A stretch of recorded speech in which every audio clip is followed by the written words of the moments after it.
பாட்டில் இன்னைக்கு படவேடு ரேணுகா பரமேஸ்வரியை பக்தி செய்யலாம். ஜமதக்னி முனிவரின் மனைவி ரேணுகா தேவி. அவர் அன்றாடம் வேள்வி யாகம் செய்வார். அதனால் அவங்க ஆத்தங்கரைக்கு கை வீசிட்டு போய் பச்சை மண்ணில் பானை பிடிச்சி அதில் தண்ணி எடுத்துக்கிட்டு வருவாங்க. அப்படி அவங்க அவ்வளவு கற்புக்கரசி அவங்க. அப்போ ஒரு நாள் நிழலில் ஒரு ராஜகுமாரன் வான்வீதியில் போகிறத பார்க்குறாங்க. பார்த்த அந்த செகண்ட்னால் அவங்க கற்பு நிலை கெட்டு போயிடுதான். பானை பிடிச்சி தண்ணி கொண்டு வர முடியல.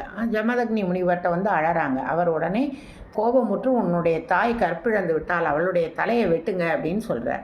எந்த மகனும் 5 மகன் யாரும் ஒத்து வரல. பரசுராமர் மட்டும் அம்மாவினுடைய தலையை வெட்டிடுறார். அம்மா பயந்து ஓடுறா. ஓடி புகையில் ஒரு சலவை தொழிலாளி வீட்டுக்கிட்ட போகிறா. இவன் வெட்ட வரான். அந்த பெண் வந்து இது தடுக்கிறா.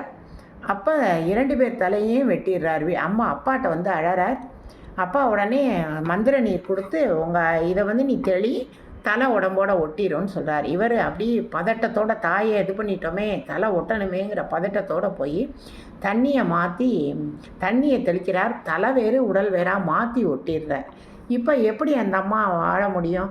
அதை வந்து திரும்ப அப்பாட்ட சொல்கிறார். அப்பா உடனே சொல்கிறார், ஒன்றும் கவலைப்படாத, இனிமேல் அவள் மாரிங்கிற பெயரில் உலகத்திற்கு மழை கொடுக்கும் தெய்வமாக ரேணுகா பரமேஸ்வரியாக மாறிடுவான். இது நடந்த இடம் வந்து வேலூர் மாவட்டத்திலேருந்து 40 கிலோமீட்டர் தூரத்தில் தற்போதைய திருவண்ணாமலை மாவட்டத்தில் இருக்கக்கூடிய படவேடு.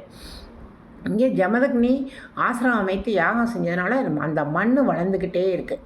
இங்கே அம்மன் வந்து கீழே வந்து முகம் மட்டும் இருக்கும், சிரசு மட்டும் இருக்கும். அதுக்கு பின்னாடி சுதையாலான அம்மன் அழகுற காட்சி தருகிறாள் ரேணுகா பரமேஸ்வரி. இவர் ரொம்ப உக்கிரமாக இருந்ததுனால ஆதிசங்கரர் முன்னாடி ஒரு பானலிங்கம் பிரதிஷ்டை செய்கிறார். ஒரு ஜன ஆகர்ஷண சக்கரமும் செய்கிறார். இந்த கோவிலில் அம்மனுக்கு முன்னாடி நந்தி இருப்பது சிறப்பு. கோவில் மதில் சுவர் முழுக்க நந்தி தான் இருக்கும். மிக அற்புதமான கோவில். கண்கண்ட தெய்வம். இவளுக்கு எதிர பரசுராமருடைய சிலை இருக்கிறது. மக்கள் உடல்நலம் குன்றியவர்கள் இங்கே வந்து வேண்டிக்கிட்டு எங்களுக்கு குணம் ஆகணும்பாங்க. குணம் ஆனவனே அம்மனுடைய சுதை சிலை விற்பார்கள். அதை சிரசிலையை வைத்து பவனி வருவார்கள்.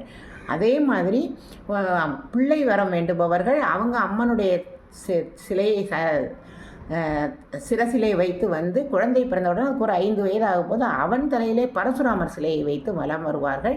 இங்கே இன்றைக்கும் பூமிக்கு கீழே பரசுராமர் யாகம் செய்கிறாராம். அதனால் அந்த மண் வளர்ந்து கொண்டே இருக்கிறது. ஆணி திருமஞ்சனம் அன்னைக்கு அந்த மண்ணை வெட்டி எடுத்து வந்து அதை தான் வருடம் முழுவதும் பிரசாதமாக தருவார்கள். கண்கண்ட தெய்வம் படவேடு ரேணுகா பரமேஸ்வரி. 4 மாவட்டங்களுக்கு மையத்தில் இருக்குது. வேலூர், திருவண்ணாமலை, ஆந்திராவின் சித்தூர் மற்றும் தர்மபுரி. கண்கண்ட தெய்வம் படவேடு ரேணுகா பரமேஸ்வரியை இன்று பக்தி செய்தோம். ரேணுகா பரமேஸ்வரி.